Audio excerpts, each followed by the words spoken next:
को अगर लगता है कि हम अच्छी बात कर रहे हैं तो जरूर बोल देगी। हम तो मानते हैं कि पूर्ण बहुमत आना चाहिए, क्योंकि आज किसी भी पार्टी के साथ मैंने इतनी बातें की। अब मेरी प्रेस कॉन्फ्रेंस के बाद उनसे जाके पूछ लेना धामी साहब से कि जी स्कूल अस्पताल केजरीवाल कह रहा है मैं स्कूल अस्पताल ठीक कर दूंगा, आपने 5 साल में क्यों नहीं करे? आपको करने नहीं आते, आपकी नीयत खराब है। हरीश रावत साहब से पूछ लेना जी 10 साल हो गए आपको सरकार, 10 साल चलाई, आपने स्कूल अस्पताल ठीक क्यों नहीं करे? आपको करने नहीं आते? उनके पास कोई एजेंडा ही नहीं है। वो जनता के बीच में जाके कांग्रेस क्या कह रही है, भाई 5 साल इन्होंने लूट लिया, अब हमारी बारी है, हमें लूटने दो। धामी साहब कह रहे हैं मेरे को तो 6 महीने हुए, 5 साल तो दे दो कम से कम।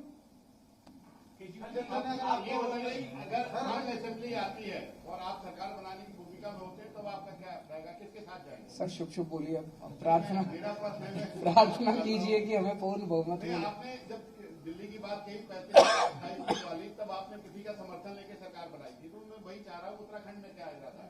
एक बार 10 मार्च को नतीजे आ जाए, फिर मैं भी यही हूँ इसी देश में, आप भी यही है, फिर बात करेंगे। केजरीवाल जी आप गोवा में भी चुनाव लड़ रहे हैं, उत्तराखंड में भी, वहाँ माइनिंग भी बड़ा इशू है, उत्तराखंड में भी माइनिंग का इशू है, खनन का, तो आपकी पार्टी का स्टांस क्या है? जाएंगे आप लोग? स्टैंस यही है जी, ये सारा इन्होंने भ्रष्टाचार करके पूरा एनवायरनमेंट खराब कर दिया, बड़े बड़े पहाड़ खराब कर दिए, बड़े बड़े जंगल खराब कर दिए। इन्होंने बेईमानी कर करके सारे ठेके दिए हैं, और ये बेईमानी भ्रष्टाचार रोका जाएगा, और इसको ईमानदारी के साथ जो भी सरकारी नीति है उस नीति के साथ एनवायरनमेंट को प्रोटेक्ट करते हुए जो भी खनन करने की जरूरत है उसको अलाउ किया जाएगा। सर अगर क्या बोलते हैं आपका उत्तराखंड में नशा एक बड़ा मुद्दा बन रहा है, सामाजिक मुद्दा बन रहा है, आपने अपने पूरे इसमें नशे को छोड़ रखा है। मैं आपको एक उदाहरण लेता हूँ। 2 मुख्यमंत्री हैं, एक ईमानदार एक बेईमान है। बेईमान मुख्यमंत्री अपने पुलिस वालों को बुलाता है और सबसे क्या कहेगा, हाँ भाई कितने लाए, अपने एरिया में कितनी कलेक्शन हुई अपनी।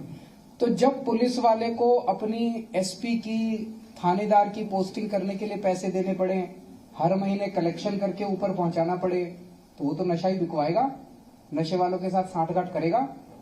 और एक ईमानदार मुख्यमंत्री है, वो अपने सारे अफसरों को बुलाता है, कहता है खबरदार मैं खाल खींच लूंगा तुम्हारी, अगर नशा बिकता हुआ मिला तो तुम्हारे एरिया में। तो वो नशा, पुलिस कुछ भी कर सकती है, अच्छा काम भी कर सकती है, खराब काम भी कर सकती है। आपकी नीयत कैसी है, मुख्यमंत्री की और मंत्री की नीयत कैसी है, उस पर निर्भर करता है। यही 1 मिनट, यही पुलिस, उत्तराखंड पुलिस आपको चमत्कार करके दिखा देगी। जैसे दिल्ली में सरकारी टीचर है हमारे, पहले कहते थे सरकारी टीचर बड़े खराब होते हैं, पढ़ाते नहीं है, काम नहीं करना चाहते। टीचर आती है पेड़ के नीचे बैठ के स्वेटर बुनती रहती है, यही तो धारणा होती है सरकारी टीचर की। इन्हीं मेरे 60,000 टीचर्स ने, मैंने बदले नहीं आने के बाद, इन्हीं 60,000 टीचर्स ने शिक्षा क्रांति करके दिखा दी, उनको माहौल अच्छा मिल गया। यही उत्तराखंड पुलिस नशा बंद करके दिखाएगी, आपको देख लेना कि ईमानदार, एक मौका दे दो, 10 साल इनको भी देख लिया, 10 साल इनको भी देख लिया, अब 5 साल और इनको दे दोगे, कुछ नया नहीं करने वाले। एक मौका हमें करके देख लो, जैसे दिल्ली में बीजेपी और कांग्रेस का सफाया हो गया, बीजेपी और कांग्रेस उत्तराखंड से खत्म हो जाएंगी। एक आखिरी सवाल, आप आखिरी मत बोलो, 2-4 हरिद्वार में टिकट बंटवारा काफी देर से हुआ और आपके पार्टी के कुछ कार्यकर्ता नाराज हुए क्योंकि जो एंड टाइम पे लोग हैं उनको टिकट दिया गया। क्या भाजपा से कोई इसमें साठगांठ है? जनता में ये इस समय हवा है? भाजपा से हमारी सांठगांठ है, खत्म कर दिया हमने दिल्ली में भाजपा को।